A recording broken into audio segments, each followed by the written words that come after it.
Advanced golf performance. Today I'd like to show you a golf swing from a customer that came in looking for more distance to his golf ball. Pretty good golfer, scores in the 70s, low 80s, but doesn't have distance. His drive is about 220, 230 yards off the tee, so he's always a long iron or a hybrid to a green, which makes it tough to get birdies. So the first thing we did is hooked him up to our 6D system from AMM, Sports Motion Measurement Capture System, to collect the biomechanics of his swing. And what we can see right here with the kinematics of the swing, the kinematic sequencing, number one, we have sequencing issues. We should fire our body on the downswing in a certain order. It should be pelvis, which is red, thorax, which is green, arms, which are blue, brown, which are hands. In this case, we're seeing a peak order of the thorax first, arms second, pelvis is down here somewhere, almost at impact. It's firing before or long after it should, and then the hands here. So we would call this a firing order of 2, 3, 1, 4. When you see a firing order like that, you know you're not getting full acceleration values to the club head. You're not going to have a deep ball, if you will.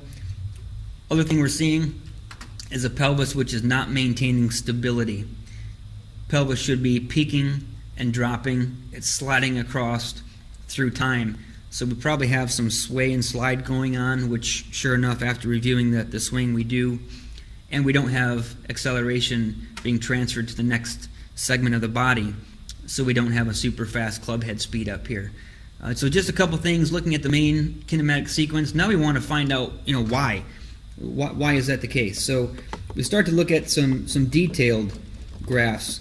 First one we're going to look at is the thorax. What's the upper body doing in the swing? And what we're noticing right away is this player is an early extender. They are coming out of posture, probably due for several factors. I know number one is limited thoracic mobility. We also have a internal front leg rotation issue, which is not helping anything. But what we're noticing right away with this graph is lift at impact. His upper body is coming up and away from the ball, which robs power, also tends to lead to a slice. We're also seeing thrust. So we are lifting away from the target while we are lifting up, which is not a power move. Next, we're going to look at the pelvis. What's the pelvis doing? What we're seeing the pelvis doing is really is thrusting into and through impact. So we have an upper body which is coming up and away. We have a pelvis which is going forward. Classic example of someone that is not maintaining position or posture in their swing. They're early extending. A lot of it is due to a lack of mobility in the thoracic spine and also some limited hip rotation. But what we can do is turn on our 2D system here and take a look at exactly what the swing looks like. So here he is taking a backswing. We're seeing some reverse spine angle here at the top, which is not good. We're seeing a pelvis sway. We're seeing an upper body fall back and away from the target. We can loop that and take a look again. You're going to notice the pelvis. Let me put my cursor here. Watch the pelvis come way outside of the area, way outside. So there's no rotational strength there. It's all slide. We're seeing an upper body fall back and away. If I put my cursor here, we're probably going to see the torso come well into that. Just simply fall back and away. So he didn't go too far back, but he just fell backwards and away. What we're also going to notice here, if we look at club angles, and go to that view, a down the line view of the club, we're going to see an over the top move.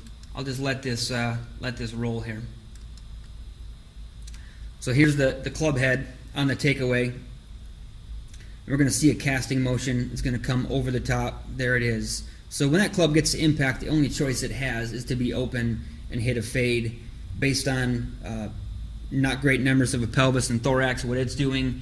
We know we can't generate a tremendous amount of speed on that club, and therefore exactly what the golfer said is true.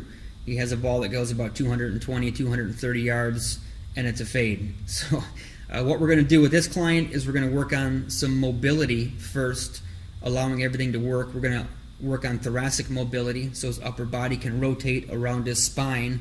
That will, number one, allow him to stay down into the shot much longer.